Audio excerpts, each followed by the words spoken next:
Whip ক্রিমে black colour করা নিয়ে এত কোশ্চেন পাই মাঝে মধ্যে, সেজন্য ভাবলাম যে যেহেতু ব্ল্যাক কালারের কাজ করছি আজকে, সো আপনাদের সাথেও শেয়ার করি।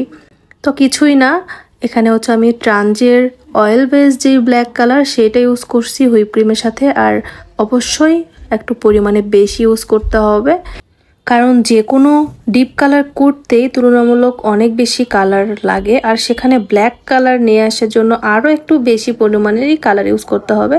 তো আমিও সেম, আমি হুইপ ক্রিমের সাথে অনেকগুলো পরিমাণের ট্রানজের oil base black colour use করে তো ব্ল্যাক করে নিয়েছি ক্রিম। তারপর সেই ক্রিম দিয়ে কেকের নিচের পার্টে এভাবে একটা বর্ডার লাইন করে দিয়েছি, কারণ ক্লায়েন্ট আপু আমাকে রেফারেন্স পিকচার দিয়েছিলেন একটা, সেখানে এরকম করেছিল কেকের নিচে ব্ল্যাক কালার দিয়ে বর্ডার ছিল।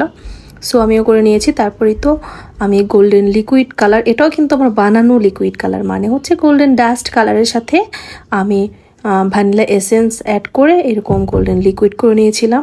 তো সেটা দিয়ে একটা ছোট্ট তুলির সাহায্যে ব্ল্যাকের উপর দিয়ে আবার এরকম গোল্ডেন বর্ডার দিয়ে নিলাম, এবং তার সাথে কেকের বডি তো এরকম একটু গোল্ডেন লিকুইড কালার ছিটিয়ে নিলাম। আর তারপর খুবই ইজি ডেকোরেশন, জাস্ট কেকের উপর কিছু নন এডিবল বল দিয়েছি আর একটা বার্থডে টপার, আর কেকের নিচে এরকম হচ্ছে বার্থডে বয়ের নামটা জাস্ট এভাবে হচ্ছে লেটার কাটা দিয়ে কাট করে নিয়ে লেটারগুলো বসিয়ে দিয়েছি, দিয়ে কেকের ডেকোরেশন কমপ্লিট হয়ে গেছে। আর কেকটি আমি রাতেই কমপ্লিট করছিলাম, আর এটা ডেলিভারিও হয়েছিল রাতেই, মানে রাত 12টার আগে।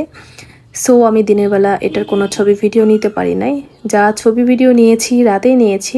তারপরেও মাশাল্লাহ খুব ভালোই লাগছিল আমার কাছে। আপনাদের কাছে কেমন লাগছে অবশ্যই জানাবেন। আর যদি তারপরেও এই ব্ল্যাক কালার নিয়ে কারো কোনো কোশ্চেন থাকে অবশ্যই কমেন্ট সেকশনে কোশ্চেন করবেন। সবাই ভালো থাকবেন, আল্লাহ হাফেজ।